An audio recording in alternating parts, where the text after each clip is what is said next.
हरिशंकर गुप्ता, भाई बड़ा आरोप लगाया आपने, टिकट जब बेचे जाएंगे करोड़ों करोड़ों रुपए लेकर तो लोग जाएंगे, खरीदे भी जाएंगे और बिकेंगे भी। मतलब ये हम डेमोक्रेसी के इस न्यू नॉर्मल पर आकर खड़े हो गए कि बिकते हैं तो भी नॉर्मल है और खरीदे जा रहे हैं तो भी नॉर्मल है।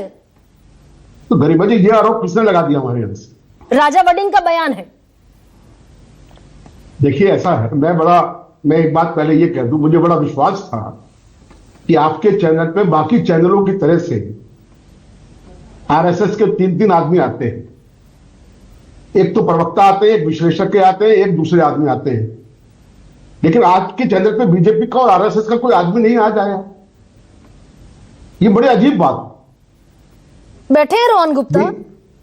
नहीं, रोहन गुप्ता है, वो हमारे भाई हैं, वो तो डेपुटेशन पे वहां पर गए हुए, वो तो कांग्रेस में थे पहले रोहन गुप्ता जी। तो अब सवाल यह कि चैनलों के ऊपर भी जो प्रवक्ता के रूप में बीजेपी से आ रहे हैं वो तमाम लोग आ रहे हैं जो दूसरी पार्टियों से आए। हाँ, सब आयाते थे। I am very much on the same page with you. सब आयाते थे और मुझे तो नाम याद करने में भी बहुत तकलीफ नहीं होगी। जगदम्बिका पाल से लेकर आरपीएन सिंह तक और जितेंद्र प्रसाद तक और ज्योतिरादित्य सिंधिया तक और सब आयाते थे। Carry on sir. Harishankar Gupta, भय और लालच, इसका शिकार होकर सारा राजनीतिक खेल हो रहा है। यह बिल्कुल साफ है। आपने बहुत अच्छी तरीके से शुरू के अंदर ही पूरी डिबेट समाप्त कर दी थी।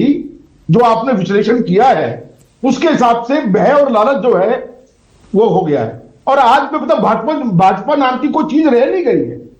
आरएसएस तो जो आज ये सरकार आरएसएस की सरकार है, जमीन पर कार्यकर्ता आरएसएस का नजर आता है। भारतीय जनता पार्टी कहां है? और जैसे मैंने कहा कि प्रवक्ता भी उनके अब तो दूसरी पार्टियों से आए हुए आते हैं। अच्छा, आप इस तरफ इशारा कर रहे हैं हरिशंकर गुप्ता, वो जो 2024 के बाद आरएसएस ने अपने सारे आर्टिकल्स में इशारा किया था कि 2024 में महाराष्ट्र में इसलिए फटका लगा क्योंकि एनसीपी से गठबंधन कर लिया। आप उस तरफ इशारा कर रहे हैं कि ये जितने आयातित लोग हैं ये गले की हड्डी बनने वाले हैं। मेरी बात सुनिए, आप उस तरफ भी इशारा कर रहा हूं। राष्ट्रीय स्वयंसेवक संघ सेवा और सिद्धांत की बात करता रहा है।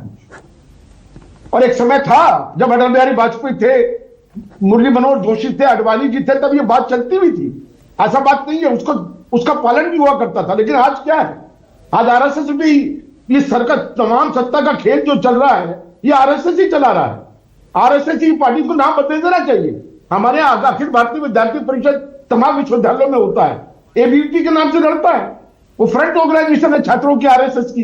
तो राजनीतिक रूप से है। तो आज बार बार जो झूठ बोलते हैं उसका नकाब उतार दीजिए। अब भारतीय जनता पार्टी के लोगों को मत बुलाया करें जिनके नाम को आप आरएसएस के लोगों को बुलाया करें, क्योंकि वही राजनीतिक संगठन है। ये आप बिल्कुल ही अलग स्ट्रीम पर, अलग डायमेंशन में इस डिबेट को लेकर जा रहे हैं। लेकिन ठीक है, थोड़ा सा मुझे समय दीजिए।